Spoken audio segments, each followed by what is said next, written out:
नमस्कार महाराष्ट्रातील माझ्या सर्व शिक्षक बंधू आणि भगिनींनो, अतिशय महत्त्वाचं पत्र जे की माननीय मुख्यमंत्री उपमुख्यमंत्री यांना दिल्याचं आपल्याला पाहायला मिळतं आहे। आणि या संपूर्ण पत्राच्या माध्यमातून नक्की विषय काय आहे आपण एकंदरीत जर पाहिलं तर पवित्र पोर्टलची भरती सध्या सुरू आहे आणि त्या भरतीमध्ये आपण जर पाहिलं तर 11वी-12वीच्या जागा आपल्याला पाहायला मिळत नाही आहेत।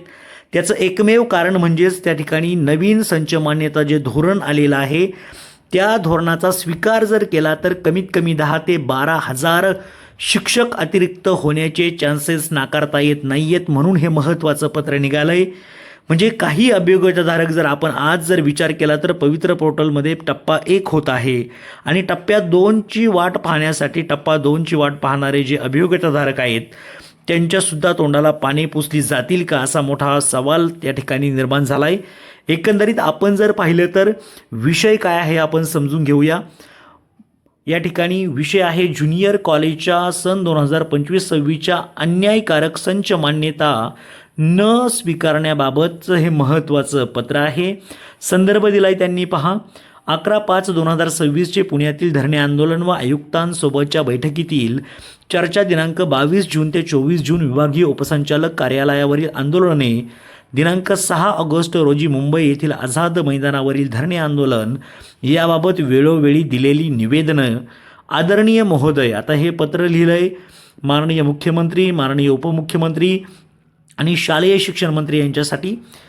त्या ठिकाणी आपण जर पाहिलं तर ही संपूर्ण कार्यकारिणी या ठिकाणी आपल्याला पाहायला मिळते। महाराष्ट्र राज्य कनिष्ठ महाविद्यालयीन शिक्षक महासंघाची ही संपूर्ण कार्यकारिणी, उपाध्यक्ष, अध्यक्ष, समन्वयक, सल्लागार या संपूर्ण व्यक्ती खूप मोठ्या प्रमाणावरती प्रयत्न करत आहेत की हे नवीन संच मान्यता जे धोरण आहे जे की सर्वांसाठीच धोकादायक आहे।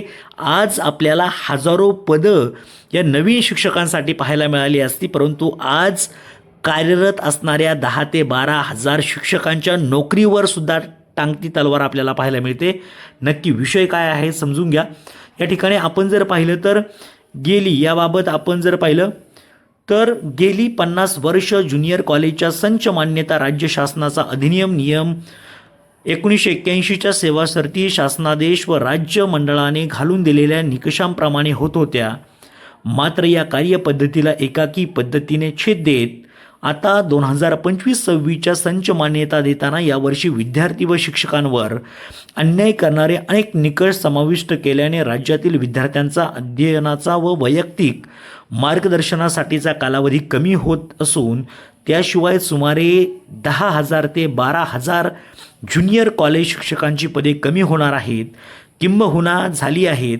यामुळे राज्यात सर्व ज्युनियर कॉलेजच्या शिक्षकांमध्ये प्रचंड असंतोष आहे आणि सध्या आपण जर पाहिलं तर पवित्र पोर्टलचे शिक्षक देखील 11वी-12वीच्या जागांची वाट पाहत आहेत। आता मला सांगा, जर चालू जे शिक्षक सध्या शिकवत आहेत त्यांच्याच मधून जर 10-12 हजार शिक्षक कमी होणार असतील तर नवीन जागा कशा येतील हा देखील एक मोठा प्रश्न आहे। हे अन्यायकारक निकष रद्द व्हावेत यासाठी पुणे येथे राज्याचे शिक्षण आयुक्त, संचालक, सहसंचालक यांच्या वारंवार भेटी घेऊन चर्चा करून तसेच त्यांना निवेदन देऊनही कुठलीही दखल न घेतल्याने 11 मे रोजी पुण्यात मोर्चा धरणे आंदोलन करण्यात आले। त्यानंतर 1 जून रोजी राज्यातील सर्व शिक्षण उपसंचालक कार्यालयावर अन्यायकारक संच मान्यतेची प्रतिकात्मक होळी करीत उपसंचालकांना निवेदन देण्यात आले आणि त्यानंतर 22, 23, 24 जूनला सर्व विभागीय शिक्षण उपसंचालक कार्यालयावर धरणे आंदोलन करून उपसंचालकांना निवेदन देण्यात आले। तरी देखील शासनाने याची दखल न घेतल्याने 6 जुलै रोजी मुंबई येथे आझाद मैदानात भर पावसात हजारो शिक्षकांनी धरणे आंदोलन केले। या आंदोलनास राज्याचे आपत्ती व्यवस्थापन व जलसंपदा मंत्री माननीय नामदार श्री गिरीश महाजन यांनी भेट दिली, आमचे म्हणणे ऐकून घेतले।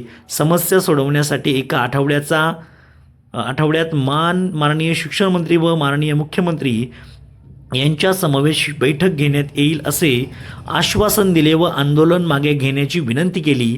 त्यांच्या आव्हानास प्रतिसाद देऊन महासंघाने आपले आंदोलन त्वरित मागे घेतले. मात्र त्यानंतर अद्यापपर्यंत कुठलीही बैठक घेण्यात आली नाही व आता शिक्षण उपसंचालकांमार्फत बळजबरीने अन्यायकारक संच मान्यतेचे वितरण करण्याचे निर्देश दिले जात आहेत. म्हणजेच त्या ठिकाणी आंदोलन झालं, त्या ठिकाणी माननीय मंत्र्यांनी भेट दिली आणि त्यांनी आश्वासन दिलं, परंतु ते आश्वासन अद्यापही पूर्ण केलं जात नाही आहे आणि ही सर्वांसाठी अन्यायकारक गोष्ट असणार आहे.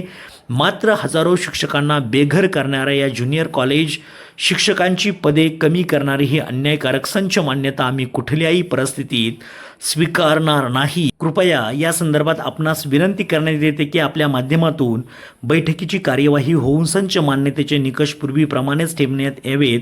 विशेषतः राज्यात सर्वत्र ज्युनियर कॉलेजच्या विद्यार्थ्यांची विज्ञान विषयक प्रात्यक्षिकांची बॅच पूर्वीप्रमाणेच 20 विद्यार्थ्यांचीच ठेवण्यात यावी.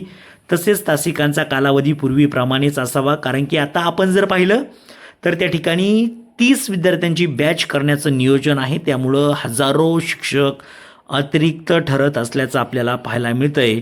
थोडक्यात शैक्षणिक वर्ष 2025-26 पासूनची संच मान्यता प्रचलित निकषांप्रमाणे करण्यात यावी. यास्तव लवकरात लवकर बैठकीचे आयोजन करण्यासंबंधी योग्य ती कार्यवाही करण्याची नम्र विनंती आहे.